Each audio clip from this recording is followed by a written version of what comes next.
It was all so still. लेकिन आज का दिन थोड़ा अलग था, थोड़ा अजीब था, क्योंकि आज के दिन पूरा सन्नाटा था, सब खामोशी थी।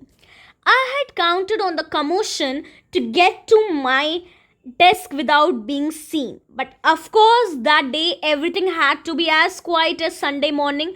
तो वो क्या कहता है, यूजुअली अगर मैं लेट भी होता हूँ कभी तो इतना भीड़ भाड़ होती है कि मैं कहीं ना कहीं से मैनेज कर ही लेता हूँ और मैं अपनी सीट में बैठ जाता हूँ बिना किसी को नोटिस हुए।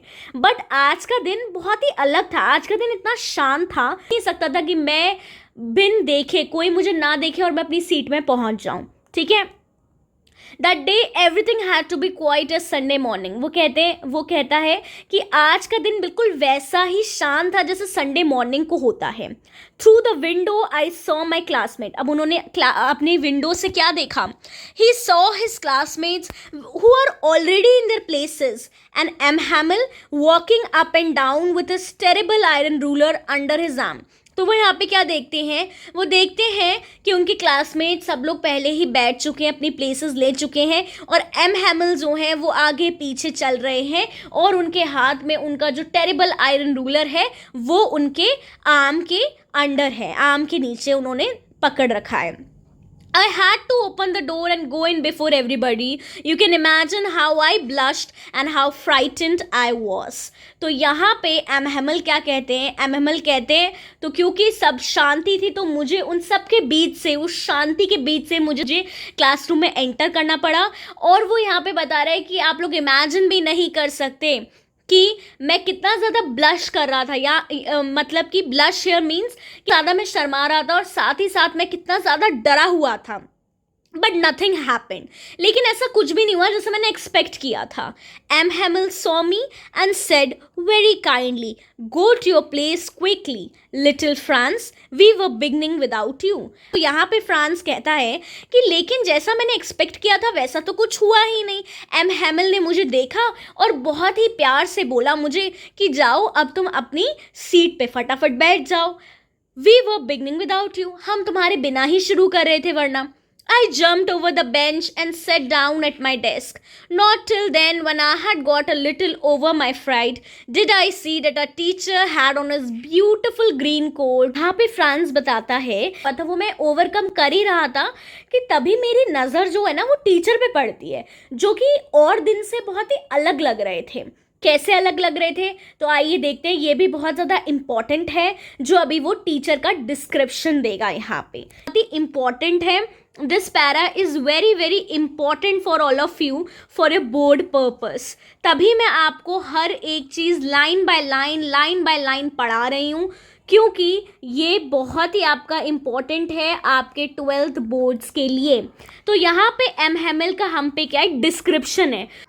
ब्यूटीफुल ग्रीन कलर का कोट पहन रखा है, लिटिल ब्लैक फ्रिल शर्ट पहन रखी है और लिटिल ब्लैक सिल्क कैप पहन रखी है और जो सारी की सारी क्या है? एम्ब्रॉयडरी करी हुई हैं। That he never wore except on inspection prize day, जो कि वो इंस्पेक्शन या प्राइज डे के अलावा कभी नहीं पहनते थे। और दिन वो नॉर्मली पहनते थे, जब वो पढ़ाने आते थे तो वो नॉर्मली पहनते थे। ये ऐसी एम्ब्रॉयडरी चीज़ें, इतनी अलग ड्रेसअप जो था उनका अटायर था, वो या तो वो इंस्पेक्शन जब होता था तब पहनते थे या फिर जब कोई प्राइज डेज होते थे तो पहनते थे। Besides, the whole school seems so strange and solemn. और वो ये भी देखता है कि आज पूरा का पूरा स्कूल ही बहुत ज़्यादा स्ट्रेंज और बहुत ही ज़्यादा solemn, यानी कि बहुत ज़्यादा अलग लग रहा है। बहुत The thing that surprised me most was to see on the back benches that were always empty.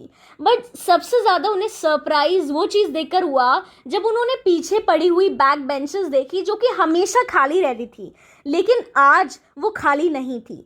वो खाली क्यों नहीं थी? क्योंकि आज वहाँ पे जो विलेज के पीपल हैं वो लोग बैठ रखे थे, जो गांव के लोग हैं वो लोग बैठे हुए थे वहाँ पे, जैसे कि हम बैठे हुए हैं। ओल्ड हॉजर था वहाँ पे जिसने 3 कॉर्नर्ड हैट पहन रखी थी, जो फॉर्मर मेयर थे वो थे, फॉर्मर पोस्ट मास्टर था और several other besides. Everybody looked sad और सब लोगों के फेस पे एक कॉमन एक्सप्रेशन था जो कि था सैडनेस का। तो ये सारी चीज़ें फ्रांस बता रहा है जो कि उसने उस दिन ऑब्जर्व की। ठीक है, Hauser had brought an old primer, वो देखता है कि जो हॉजर है वो एक ओल्ड प्राइमर लाया हुआ है, ठीक है। तो यहाँ पे हॉजर क्या है, हॉजर एक एल्डरली विलेजर होता है एंड ओल्ड फॉर्मर, ठीक है। हॉजर आप सोचोगे कि ये क्या नया शब्द है, हॉजर ऐसा कुछ नया नहीं है, Hauser is known as elderly villager, जो विलेज में जो बड़े, जो बहुत ही एल्डरली, बहुत ही ओल्ड होते हैं, वो है ये एल्डरली विलेजर जिसे हॉजर कहते हैं, ठीक है। Had brought an old primer, तो ये अपने साथ एक ओल्ड प्राइमर भी लाया था। ओल्ड प्राइमर क्या होता है, old primer is like a canvas, ठीक है, एक कैनवास है, या फिर हम कह सकते हैं या फिर एक मेटल टाइप का है, ठीक है। Thumbed at the edges and he held it open on his knees with his great spectacles lying across the pages, और उसने अपने चश्मा, पेज खुले हुए हैं बुक के और उसने अपना चश्मा वहाँ पे रख रखा है। While he was wondering about it all, M. Hamill mounted his chair and in the same grave and gentle tone which he has used to me said, तो अब यहाँ पे फिर से इम्पॉर्टेंट चीज़ है। अब यहाँ पे क्या हम देखेंगे, अब हम यहाँ पे देखेंगे कि एम हैमिल अब बोलते हैं। तो ये सारी चीज़ें जो अभी तक हमने देखी वो क्या था, जो कि ऑब्जर्व्ड की गई थी, किसके द्वारा, फ्रांस ने ये सारी चीज़ें ऑब्जर्व की थी। और जो अब हम देखेंगे ये क्या है, जो एम हैमिल अब बोलेंगे वो सारी चीज़ें अब हम देखेंगे। इम्पॉर्टेंट है ये लाइन, ये मार्क कर लीजिए, माई चिल्ड्रन से लेकर अटेंटिव तक। तो वो यहाँ बोलते हैं my children this is the last lesson I shell give you, ये आखिरी लेसन है जो कि मैं तुम्हें आज देने जा रहा हूँ। The order has come from Berlin, Berlin क्या है, Berlin is the capital of Germany, ठीक है। तो capital of Germany is Berlin, Berlin is the capital of Germany, है बर्लिन से, to teach only German in the schools of Alsace and Lorraine. तो वो कहते हैं कि बर्लिन जो कि जर्मनी की कैपिटल है, वहाँ से अब लेटर आ गया है कि अब एल्साज़े और लॉरेन जो हैं, जो डिस्ट्रिक्ट्स हैं फ्रांस की, वहाँ पे अब सिर्फ और सिर्फ क्या, जर्मन पढ़ाई जाएगी। ये ऑर्डर आ गया बर्लिन से। The new master comes tomorrow, और कल से जो नया मास्टर है वो भी आ जाएगा, new teacher will come, and this is a last French lesson, I want you to be very attentive. और वो कहता है ये आप लोगों का लास्ट फ्रेंच लेसन है, इसीलिए मैं चाहता हूँ कि आप सब लोग बहुत ज़्यादा अटेंटिव रहें इस क्लास में। What a thunderclap these words were to me. Thunderclap मतलब एक बहुत ही बड़ा धक्का था ये सब लोगों के लिए और सबसे ज़्यादा फ्रांस के लिए। Oh, the wretches, that was what they had put up to the town hall. My last French lesson. तो अब यहाँ पे जो पैराग्राफ है वो है फ्रांस के जो वर्ड्स हैं, जो फ्रांस के जो थॉट्स हैं about his language of French and now going to study German वाले पैराग्राफ में हमने क्या देखा, हमें बता रहे थे पूरी क्लास को कि ये लास्ट फ्रेंच लेसन है, क्योंकि अब बर्लिन जो कि जर्मनी की कैपिटल है वहाँ से लेटर आ गया है कि अब एल्साज़े और लॉरेन जो हैं फ्रांस की डिस्ट्रिक्ट्स, वहाँ पे सिर्फ और सिर्फ जर्मन पढ़ाई जाएगी और कल से न्यू टीचर आ जाएगा यहाँ पे जर्मन पढ़ाने, और आपको बहुत ही ज़्यादा अटेंटिव होना है क्योंकि आपकी लास्ट क्लास है।